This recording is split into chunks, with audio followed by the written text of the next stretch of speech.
Hello and welcome to this week's episode of Guide Adventures. We are making this map. What the hell is this? You're about to find out. I've just spent the last 5 hours making this map. What does it all mean? Where does it all come from? How did I do it? Well, aren't you in luck? Because the video is about to begin. But it won't. It will not play until you hit that like button. See what I mean? Nothing was working. It wasn't playing. But you hit the like button, so it carried on playing. And if you didn't hit the like button, well, Neener, you fooled me. Anyway, I hope you enjoy the video. Right, so we are once again in Dungeon Fog, and I'm just going to create the HMS Victory. There we go. Doesn't really matter what the size of the map is at the moment, because we will simply be adjusting as we need to. All right, so I found this expanded deck plan of the HMS Victory, which is really going to be useful as I struggled to find the deck plans, but I did. So I'll be using the deck plans, but this allows us to get a sort of an insight view into what's going on. The lower gun deck is the widest point of the ship, and then everything else is lower and narrower, and everything above is narrower as well. So it's a sort of funny teardrop shaped structure that we're going to go for. Now, the actual quarters of the characters is very simple and plain. So we're going to have to figure out what we're going to do there in terms of making it friendly for a bunch of players, for 6 players as a matter of fact. So we're going to take that into account. And then the idea for the adventure is, I think that this should be a flying ship. And if it's a flying ship, it means we're going to have to sacrifice some of the guns that would be on board this ship and replace that with flying shenanigans. And then I'm thinking, what are we going to do about the cannons? The cannons are very important to how the Victory and why the Victory even existed. She had so many guns. So why and what are we going to do with cannons? Are we going to incorporate the cannons? Are we going to turn them into ballistae, which would be absolutely viable? Are we going to go a little bit more extreme and turn them into mangonels and trebuchets? But those need lots of space. So I think we're going to have to either stick with cannons or we're going to have to go with some kind of heavy ballista. Now that I've got this to work as a reference from, I'm going to jump into Dungeon Fog. So I have set up our canvas. The Victory will fit into this, which is approximately 40 squares of 5 foot across by 15 squares wide. The Victory won't actually be that big. We've got the dimensions 186 feet by 51 feet wide at her maximum. Now that I've set that up, I can go in, and this is one of the things I like about Dungeon Fog, is I can add the blueprint. And what that will do is that will just give me a very good basic start. I can now just apply that. And there we can see it. It's sitting right as far as I can tell. All right, so we're ready to go. And so now what I'm going to start doing is I'm going to start creating the layers of my stage. I'm going to create different levels, and each of the levels will be called appropriately for the ship.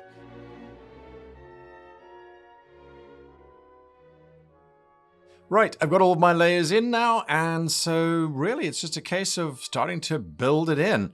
So kick back, sit back, relax as I'm going to get to work. Catch you on the flip side.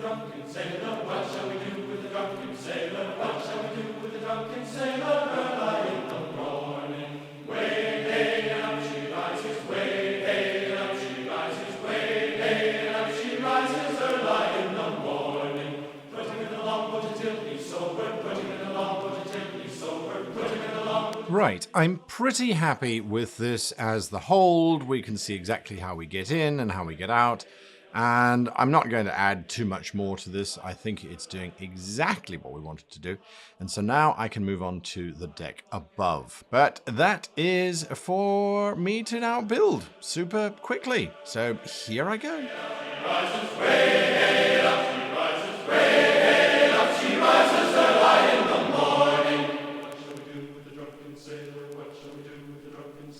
Right, so now that I've got sort of everything roughly in place as I want it, I can now start to convert this deck. Now, traditionally, the all-up deck is all about, as you can see here, the all-up deck is where a lot of the officers' quarters were for everybody basically other than the captain, as well as certain things that had to be protected. So in this back area, for example, we know that this was the bread store and certain food groups, cheeses, anything that would last for a very long time on the voyage was kept in the back here. We know that the surgeon's table was sort of right here in the middle, if you will, just in this almost enclosed pen. And then these little smaller chambers were actually where the officers slept.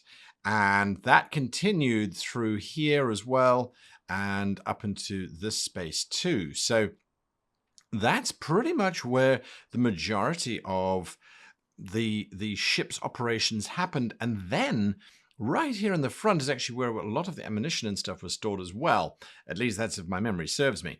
And this was all below the waterline, which I think is also important to bear in mind. There's no windows, there's no light, there's no portals, and there's no, of course, ballista in our case. Now, we know that ours is an airship, so having a ballista outpoint would be quite useful if our ship doesn't ever have to land on water. And I suppose the more I work on it, the more I ask the question, why would it? You'd want to land next to towers and things to offload and that kind of thing. And so I'm going to add in a few ballista here. You can see on the illustration right in the middle of the screen now are the hammocks of the sailors that would have slept down here as well. Not a lot of fresh air coming down, just whatever's coming down through the vents and things like that. So not a very happy place to be, if you ask me.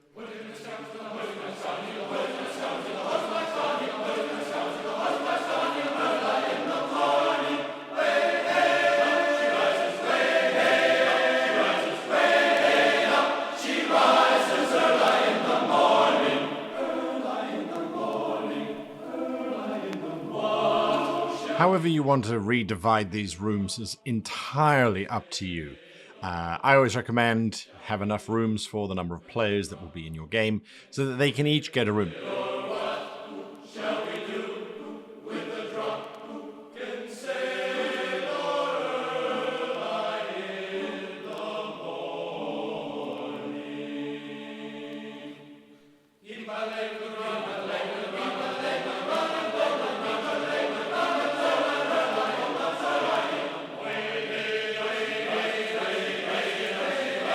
Right, so I've put the wings into the ship, if you will. These would ultimately act as the ship's propulsion system.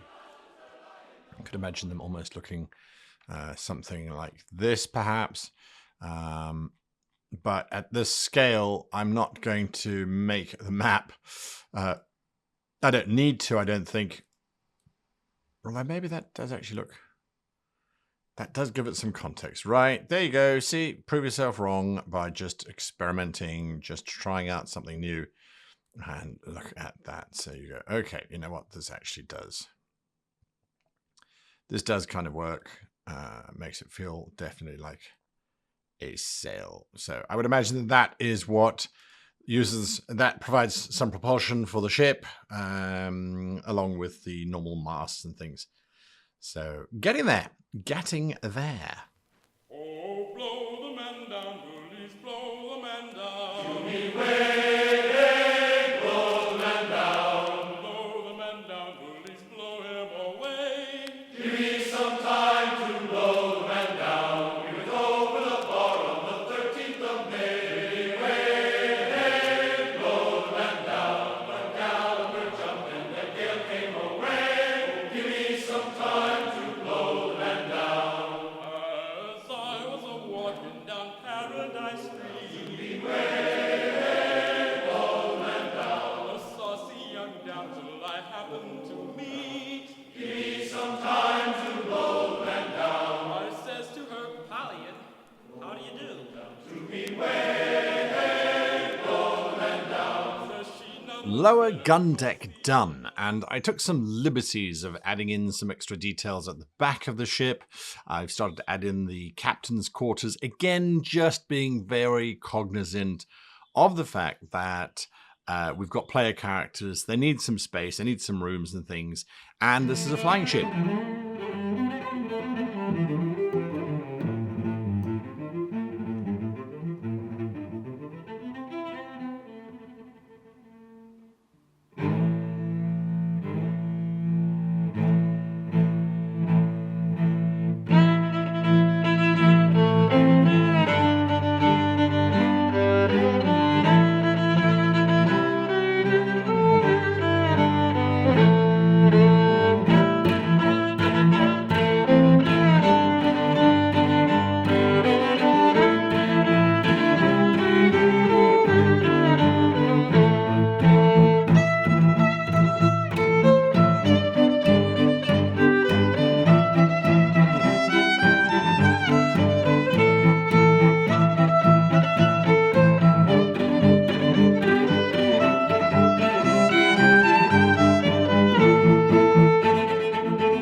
And just like that, we're done.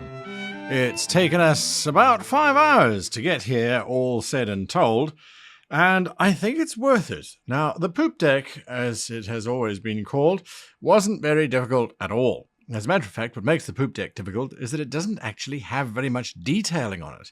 We could add in some extra bits and bobs here and there, but I'm not convinced it's going to make that much of a difference. However, it is useful to sometimes have these areas where there's not much going on so that the characters can get their thing going. They can have their big epic battles here. They can slide up and down the banisters and swing across the decks and all that kind of wonderful thing and have their big fights up here. So I think that's really, really, really useful. And then nothing happens over here because this leads down into the quarterdeck. I've added in some extra escape life rafts just in case they need them. It also adds some detailing to this level. Now, as we go down, this is where it gets really, really, really cool. So when we get to the quarterdeck, I'm going to hide the poop deck for now. The quarterdeck I screwed up slightly with because of this weird little area in here, these little corridors.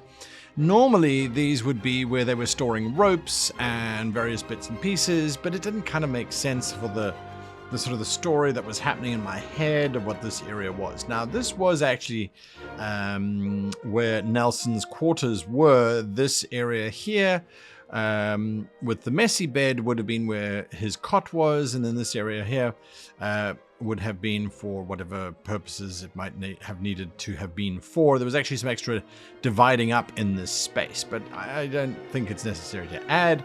And then he did have a nice big wardroom. I haven't also added in the toilets, which were part of the ship. It's not necessary.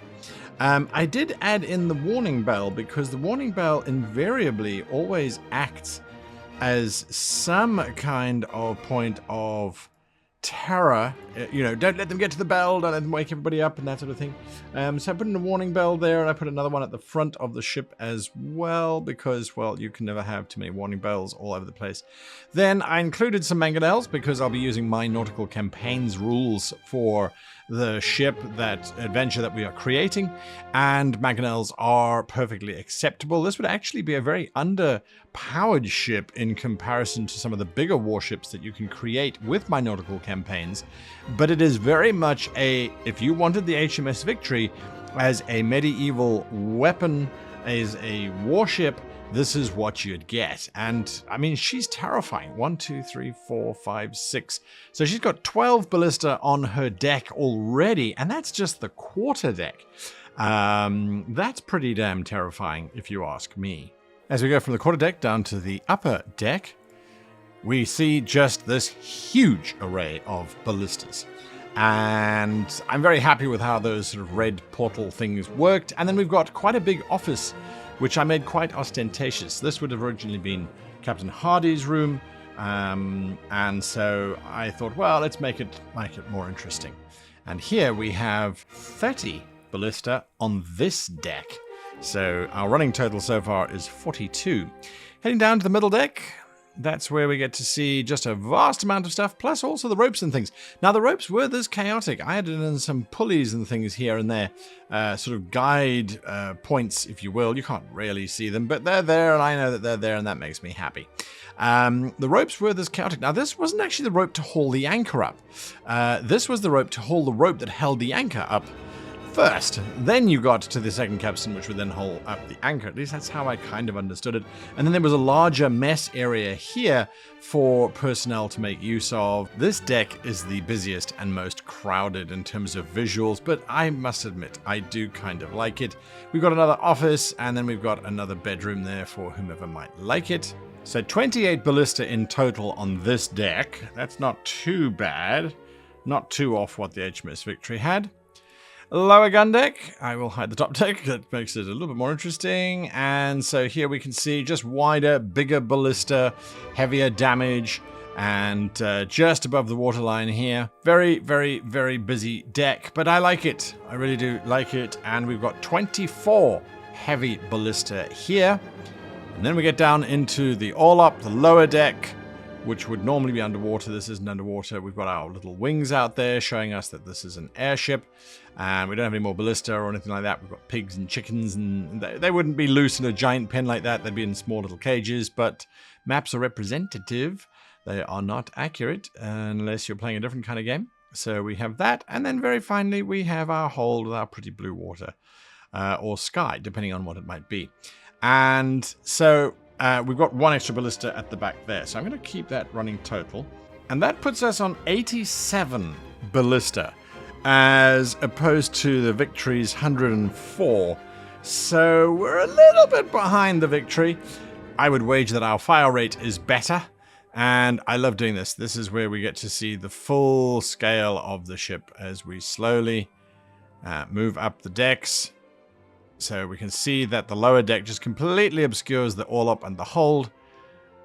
Then the gun deck comes on, the middle gun deck comes on top of that. Then we have the upper gun deck, and then we have the quarter deck, and then finally, right at the top, we have our full scale ship. So there you can see just how wide she is. You really get a sense of that absolute monster fatness, if you will. That beautiful curvature of the ship. So you get the sense of how she would work and how she would float. Now, the front of the ship, I haven't really done a lot on. I've added in that sort of grayed out triangle because that was basically just solid wood. We could do a little bit more here to make it a bit more interesting, but ultimately, that's the shape that we have. She was pretty much squared off. There wasn't a lot of actual usable space in the front there. It really was just sitting out over the bow. And I'm very happy with that. I'm very, very, very happy with that. And so now the next step will be to export this and turn this into an actual working adventure. And I'm super excited for it. We've got lots of different options that we could explore with this one. You guys have already been giving some great ideas based on the Rumble video. So yeah, just lots of stuff going on. Can't wait to dive into it, but that will have to be next week. So until then, a big thank you to my patrons who, of course, get every single deck. Every single deck. You will get that plus the adventure as soon as it is ready. And you can add this sailing ship to your campaign, see where it takes you, see what happens. What can they and can't they blow up? I think that's going to be a lot of fun. And so, until next week, happy adventure creation.